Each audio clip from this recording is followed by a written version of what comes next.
Why do some small groups thrive and grow and other small groups stagnate and fail? And why do some churches have thriving small group ministries while other churches' small group ministries plateau or decline? Hi, I'm Jim Egli. I'm the small group pastor at the Vineyard Church in Urbana, Illinois. And for 8 years previous to this position, I was a small group consultant and trainer, working with churches across the United States and Canada. And I felt like I don't know what I'm doing because some of the churches I was working with, their small groups were going gangbusters. And other churches that seemed to be trying just as hard, their small groups were failing.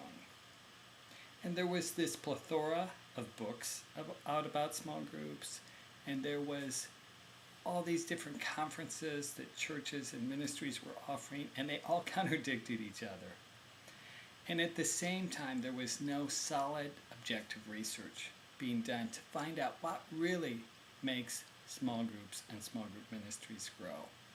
So a friend of mine, Dwight Marable of Missions International, and I set out to do extensive research on this.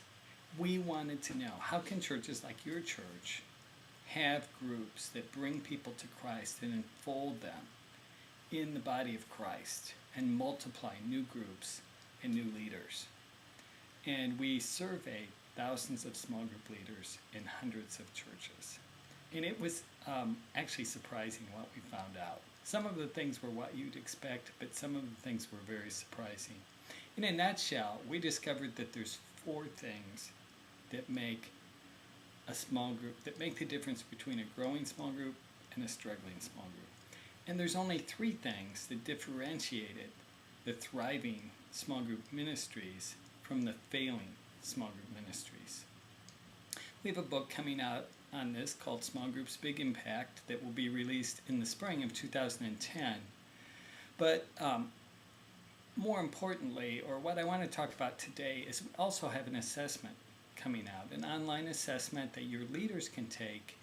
And when they take it, it not only gives them a read on their small group and tells them where they're strong and where they need to improve, but it also tells you where your small group ministry as a whole is doing well and where you need to focus your time and attention in order to achieve long-term growth in your small group ministry. That will also be available in 2010, but Willow Creek Association's Group Life Ministry is making it available for a limited amount of time to 50 select churches. Those 50 churches can take it for free. For that privilege, they also provide us with a learning community and give us valuable feedback on how to improve the tools that go with it even further. If you'd like to learn more about Small Groups Big Impact, or if you want to be considered to be one of those 50 churches, direct your web browser to smallgroupsbigimpact.com. We look forward to interacting with you in the months and years ahead and giving you pivotal insights and practical tools that will help your church succeed and reach an expanding number of people for Christ. Thanks for listening.